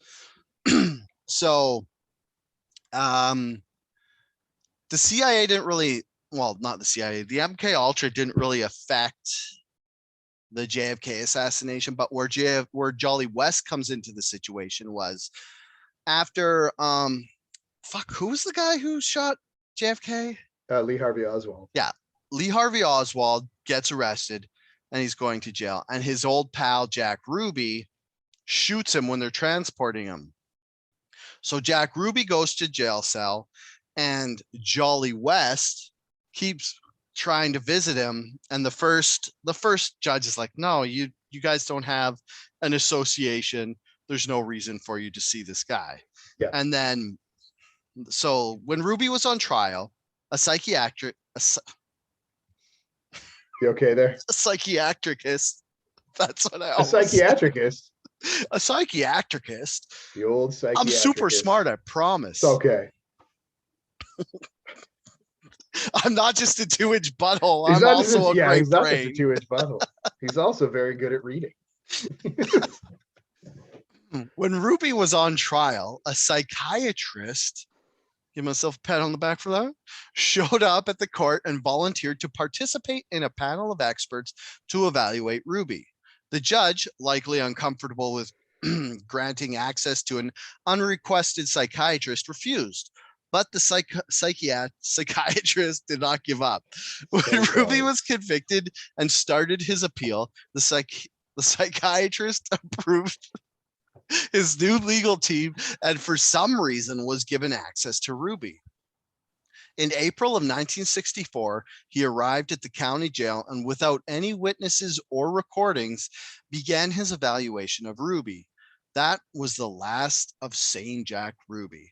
The psychiatrist left his meeting with Ruby and pronounced that he had an acute psychotic break. And that information is from the book Chaos by Tom O'Neill. Tom O'Neill. Yep. I remembered. And you should read that in case, like me, you got hung up on the word psychiatrist and a psychiatrist. Every once in a while, I'm like, every once in a while, I'm like, I have a podcast. Maybe I should do audiobooks and read them. And then I try to read a paragraph and I can't get word through the word psychiatrist. I'm like, God, I'm going to let that dream die on the vine. That's something I don't need to fail at to know I shouldn't have tried. I feel like if you had an editor and you were doing ebooks, the editor would be like, oh, fuck it out, I quit. You would have so many editors for that. You get The 12 editor seconds into would give reading me the an book. exploding conch shell. Yeah, totally. Hey, Thanks Dale, for why all don't your you use hard this? work. Here's a pen for you to make notes with. Oh, Weird that thanks. it's weird that it's a fountain pen, but all right, we'll try Yeah. it out. Oh my Why does this god. smell like fish poison? Smells like fish poison. That's very strange. Dale, don't put it in your mouth. Oh.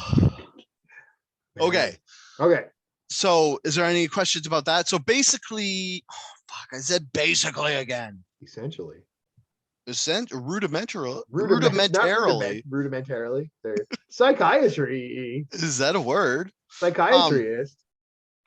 So what they're saying is Jolly West went to see Jack Ruby, gave him like a mixture of cocktail of drugs, and then Jack Ruby went nuts, and he like went nuts. Like he was like not just every day having audio hallucinations, and he thought they were like torturing kids in the cell next to him, and he thought there was this like plot to kill all the Jewish people in the world, which is totally crazy and has only happened 6 or 7 times throughout history. Wow. Yeah. Did you know there's an actual word for that? Seriously? Yeah, it's called a pogrom. Pogrom? I'm going to look this up on the fly just to make sure. Is it sort of... Sorry? Is it like sort of like a jihad, but like against Jewish people? A pogrom. That sounds right. I feel like I've heard that before. Man. Ooh. There shouldn't be fucking words for stuff like that. No, but it's fucked up because it happens so like it's even come up on the Dale Show more than once because it happened in 1306 or so when King Louis of France got rid of all the Jewish people out of. Oh yeah, it is a pogrom. France. Yeah, a violent riot. A pogrom is a violent riot incited with the aim of massacring or expelling an ethnic or religious group, particularly Jews. The Russian term originally entered the English language as a descriptive term for 19th and 20th century attacks on Jews that occurred in the Russian Empire, mostly within the Pale of Settlement. Similar attacks against Jews, which also occurred at other times and places, retrospectively became known as pogroms. Wow. Sometimes the word is used to describe publicly sanctioned purgative attacks against non-Jewish, ethnic, or religious groups. The characteristics of a pogrom vary widely depending on the specific incidents, at times leading to or culminating in massacres. Man, that's... Yeah. Isn't that wild? Like wild. Your description reading it, saying it happened in 19th and 20th centuries, and didn't even mention the Holocaust. It didn't even mention it. It was like pre that. It was like in Russian. In Russian. Those were the good guys during World War II. Man. Like it's fucking nuts. That's crazy. Yeah. Yeah, that's one of those things where there should be a term for that. It happens so frequently throughout history that there's a term for it. That's fucking ridiculous. It's crazy too. It's like we should probably pay closer attention to that. Yeah. All right. And it's just like anti-Semitism just keeps popping up, and it's like, is there any race that has worse luck? Well, let's not get into this. I just realized how can of colonial worms. Yeah, that's we don't want to open that Pandora's box. Yeah. Okay, so in 1966, when Jolly West was on leave from Oklahoma during the 1966-67 academic year, because this was back when he was still a professor, still in the Department of Psychiatry. The Department of Psychiatry. Psychiatry. Yeah. So when he was on leave during that year, he led a group of researchers to San Francisco's Haight-Ashbury district, where they rented an apartment and studied the hippie culture during the latter half of 1967 under a contract funded by the Foundation's Fund for Research in Psychiatry, later confirmed to be a CIA front. Then in 1967, the Haight-Ashbury Free Clinic opens in June. And this is where you get into a gigantic can of worms that is amazing, because Haight-Ashbury Free Clinic, if you've heard of that. -1. What? You had 2 Haight-Ashburys, and then the third one you Haight-Ashbury'd it. Oh, You're doing so well. You were doing so. For those of you, I think it's because I didn't brag about getting it right the first 2 times. You got it. You nailed it on the first 2, and then you screwed it up on the third one. It's okay. I still love you. Wait, now I'm all up in my head. So it's Haight? Yeah, you go. Okay, so Haight-Ashbury Free Clinic. If that sounds familiar to you, it's because that's where Marilyn Manson. Why did I almost say Marilyn Monroe? No. Charles Manson. There we and go. The family would go to get treated for bumps on their dicks or whatever STDs girls get. Bumps on their lips. Internal dicks. That's where Charles Manson went to get his 2-inch butthole looked at. And it was relatively easy based on the size of the butthole to see what was going on there. So if you're wondering about this, you should really read, like, this is just me telling you to go read Chaos by Tom O'Neill, because this is where people are saying that Charles Manson got the sunshine acid. And the sunshine acid was Charles Manson came to San Francisco and he has like a checkered past. He was in and out of jail. And there's a lot of like Epstein-ish. He got off a little too easy to not be connected to somebody. So Charles Manson kept going to jail but he was never really charged, and he kept being released and nobody knows why. So part of what they're saying is that he might have been part of MKUltra, where he brainwashed people with super strong LSD that the government had given him. Because remember, at one point, the US government bought the entire world's supply of acid. Oh, that's the book I'm talking about. Yep. And it's so good. I mean, you don't even have to read the book.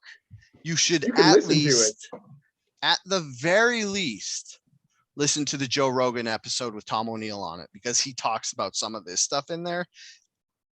And that's only 2.5, 3 hours long. So it's like a little more digestible than the 18 hours, I think the audiobook is. But you should definitely read it. It's a long book. It's a thick one. Yeah. It's a thickie.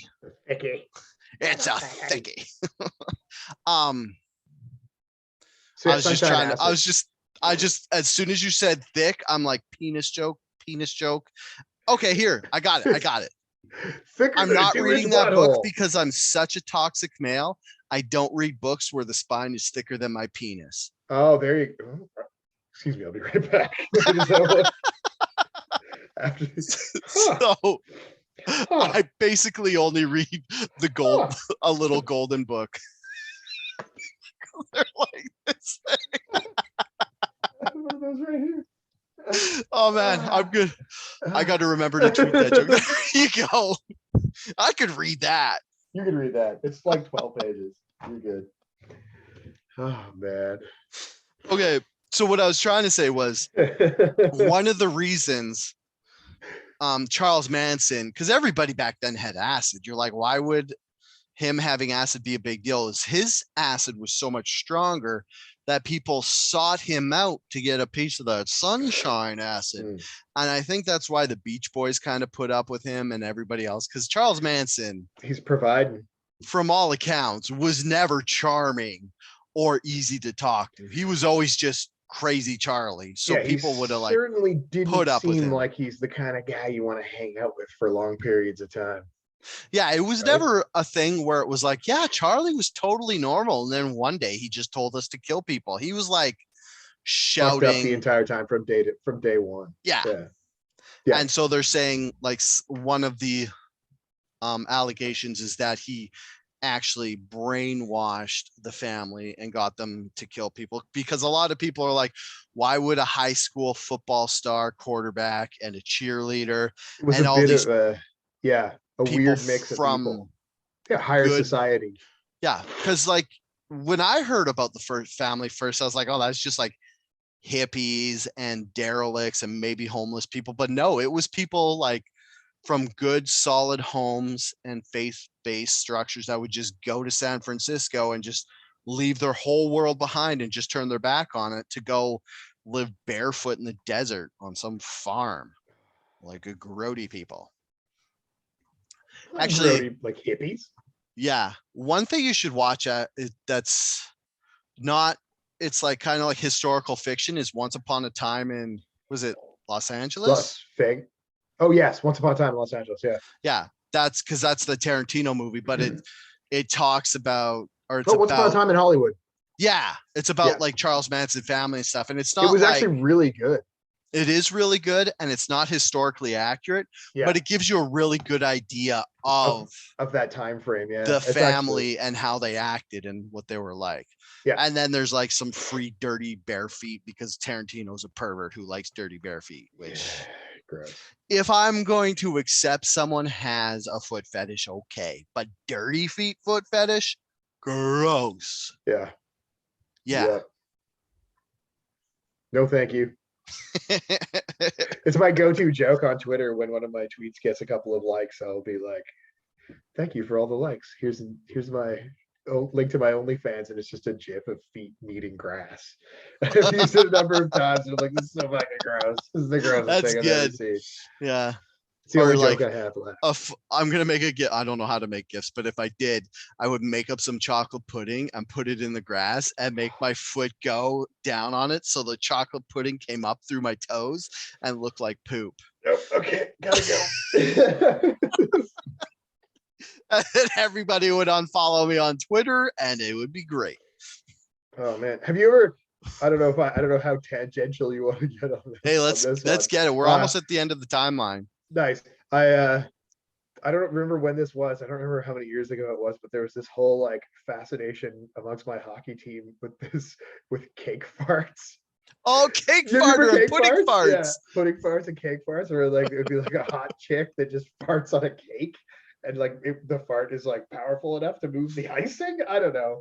Anyway, it was a thing. It just reminded me of that when you were talking. I'm like, why am I watching this? Oh my god! Do you want to hear to me as a another total aside? Was me and Derek used to live with each other.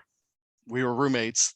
I don't know why I said that the most. Oh, now I know where the 2-inch butthole came from. Yeah, hey, because he has a 2-inch penis. Based on the size of books he reads. Yeah, in 2007 or whatever, we lived together on Davie Street, which isn't helping me convince you that that's not where my 2-inch butthole came from. Yeah. But we lived together, and he had a computer. And then one day we came home, and there was like a downloaded video file on his desktop, and it just said Brazilian fart porn. And it was like, I don't know if he downloaded it and pretended he didn't know, but nobody. What is this? Where the fuck it came from? Here? We should watch it and see what it is. Our only idea was somebody who had visited, like who had come into town for a punk rock show. No, because Keenan wasn't here yet. No, yeah, it wasn't him. Yeah. But anyway, someone had downloaded it, and of course we watched it. Of course, you have to. And it's just like naked Brazilian women farting in each other's faces, and we're like, what? This is a thing? Yeah. And it was just like our last shred of innocence was ruined that day. Ruined. Because we were introduced I am out. to fart porn. Yeah. Cool. that's on par with the James Bond shots. I would never be able to unsee that. Yeah. Like anytime I meet somebody from Brazil, I was like, oh, is it customary just to fart on you? Is that a thing? I'm like, if I ever meet someone from Brazil, I'm gonna ask them, I'm like, is this a big thing? Yeah. Or was that just the first video I saw? My neighbors are Brazilian. I can ask them. Go ask. Be nope, like, not gonna ask. Okay. Can we get on the police okay, show up on Okay, so another thing, I got to get going pretty soon. Okay, we're almost there. We're only going to 73 or 75. Nice. Okay. And this is still 1967, but we finally get closure on Dr. Cameron. Because remember how I said he had fucked off from Canada in 64? Yeah. So in 67, Dr. Cameron died after suffering a heart attack while he and his son were mountain climbing. None of Cameron's personal records or his involvement with MK Ultra survived because his family destroyed them after his death. That was in that Fifth Estate episode. Yeah. Yeah, and they I talked want about that really to quick. sound as suspicious as you think it is. Yeah, yeah, because totally. That sounds that's fucking pretty suspicious. fucking fishy. Yeah. Because that sounds like Gottlieb gave old Dr. Cameron a fucking conch shell, or Full of heart attack juice. what was that shellfish toxin stuff he was Oh, fucking? the pufferfish one, Yeah. the fugu. Yeah. Yeah, I didn't mention it in his list of shitty ideas. That was part of it, though. You mentioned it last episode. We talked about because he was like trying to get this like shellfish toxin. Yeah. And not to scare the fuck out of everybody, but there's the CIA has access to poisons that make it look like you just had a heart attack. Fuck, Putin's doing this to everybody right now. Yeah, that was that whole thing where that dude, there was the guy that was fighting against Putin. It was all like scarred and from Neteliani or whatever. Yeah. Okay. And then in 1968, Robert F. Kennedy was assassinated by one Sirhan, who my conspiracy guru Adrian told me all this stuff about it, and I was like, I don't know if we should get into it, because this is another unconfirmed thing, but it's like apparently Sirhan was MK Ultra because he doesn't remember shooting Robert F. Kennedy.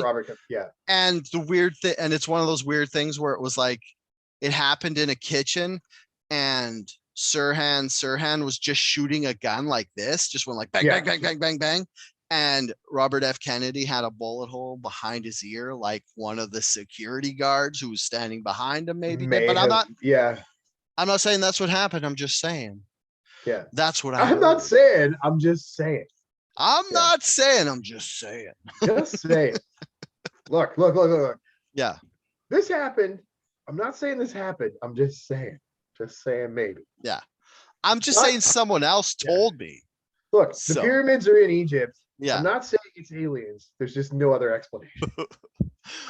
One of the reasons I said that I don't know if that happened, because all the other stuff like the Haight-Ashbury Clinic and all that stuff, there's financial records of it being set up that they found. Totally.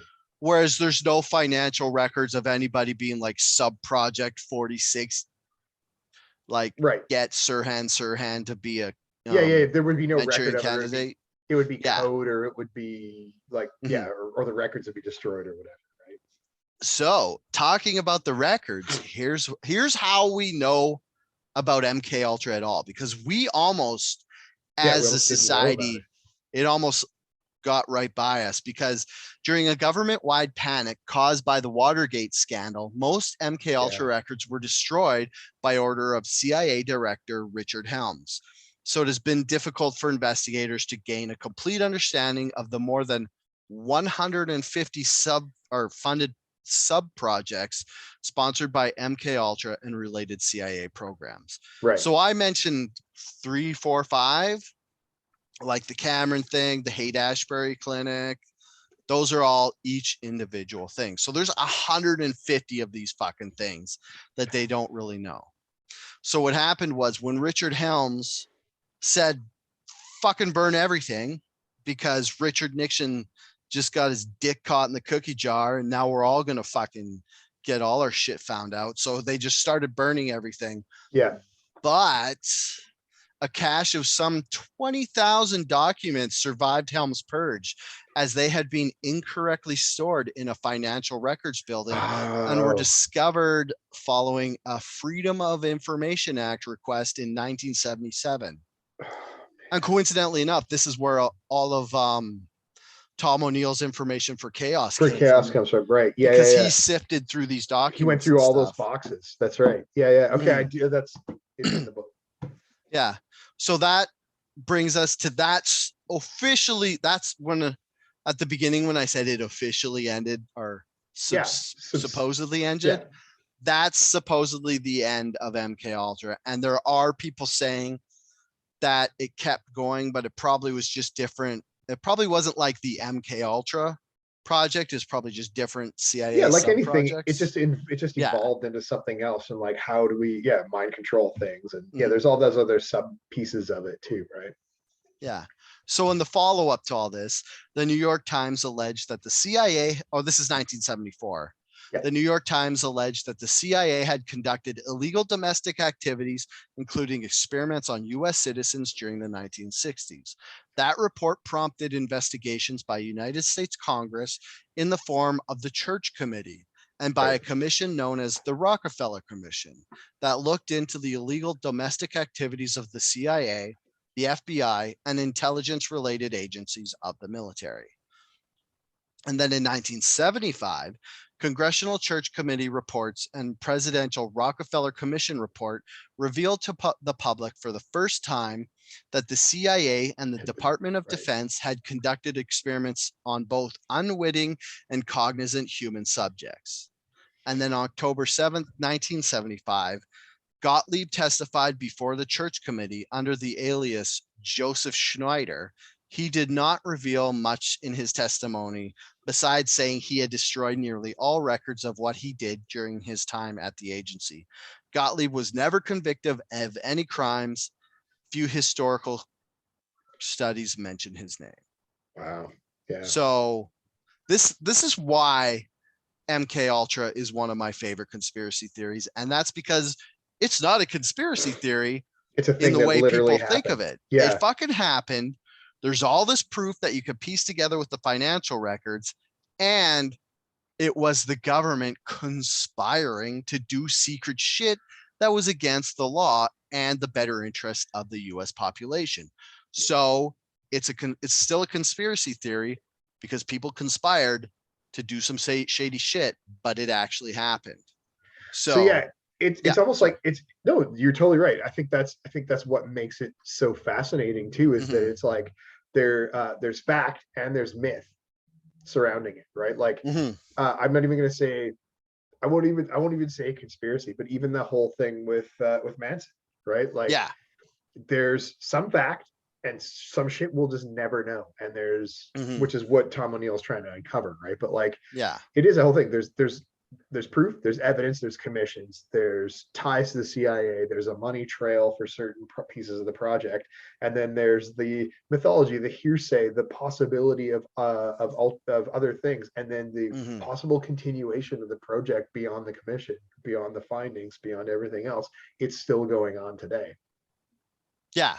So it's like, we have proof that Haight-Ashbury was set up. We have proof that Gottlieb's a fucking idiot and he tried to make an exploding conch shell. Gottlieb's Acme experiment. Yeah. We don't have proof that, say, fuck, I forgot his name already. Oh, this was going to be such a good point.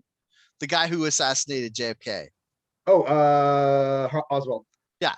We don't have proof that Oswald was a Manchurian candidate who was triggered to assassinate JFK. Yeah. Oh, and another side note, like this is back into the conspiracy part. Like, we don't know that all the lone gunmen, which is like this thing that, like, there's this thing where it's like the book Catcher in the Rye. Yeah, was found in the possession of a bunch of shooters in the 70s and 80s, I think, if that's even correct. But what they're saying for a while is Catcher in the Rye is a trigger for like a Manchurian candidate. Like, you read it and then you're like, it like, if you were brainwashed, it unlocks the code for you to go out and do your murders.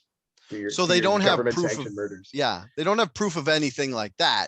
Yeah, it just means that these guys who killed people liked a boring book that Dale couldn't make it through.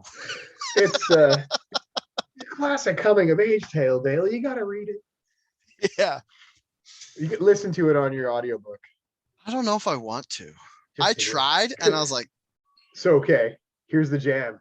Yeah, the 2-inch butthole and not having read Catcher in the Rye are all going to come to fruition. I'm going to get murdered when you listen to Catcher in the Rye because it's going to trigger your MKUltra to come after me. It'll be like in the movie In the Mouth of Madness, when the guy has like bleeding eyes and he's like, do you read Sutter Kane? I'll like knock on your door and I'll be like, I read Catcher in the Rye. Go away, Jesus. And I'll have like an axe. Yeah. Dale, no. I made all those jokes about your butthole. Oh God, please stop. Yeah.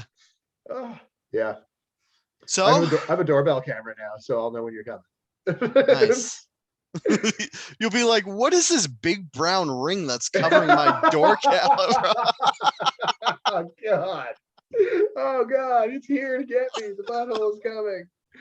What is that? It looks like a pink tube to outer space. To inner space, more like. I'm so glad that like after all these years, it's just butthole jokes that are carrying us through our conversations. It makes me very happy.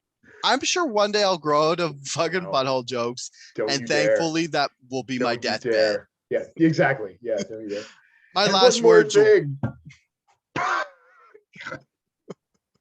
My last words will be like, make sure everybody knows I don't actually have a huge butthole. It's like maximum half an inch.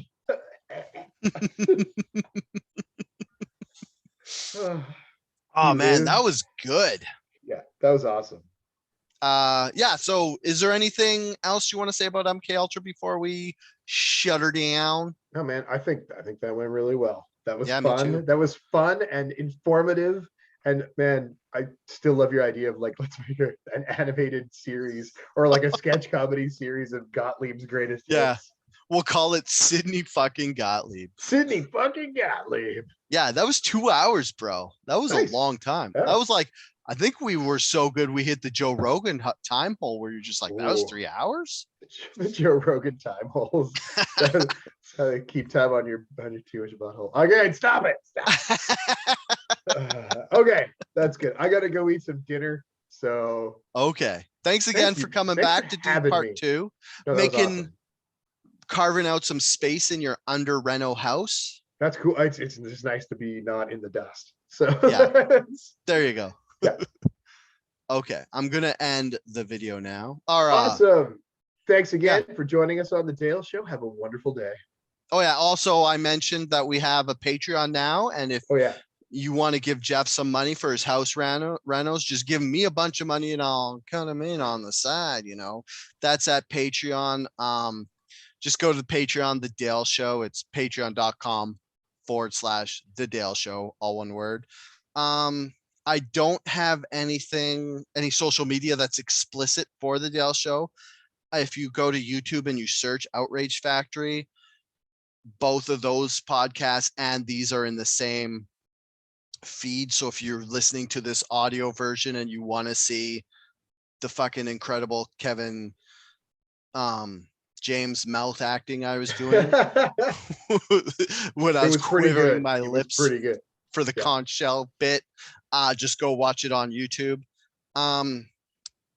Yeah, you can find this on Spotify, The Dale Show, on Anchor.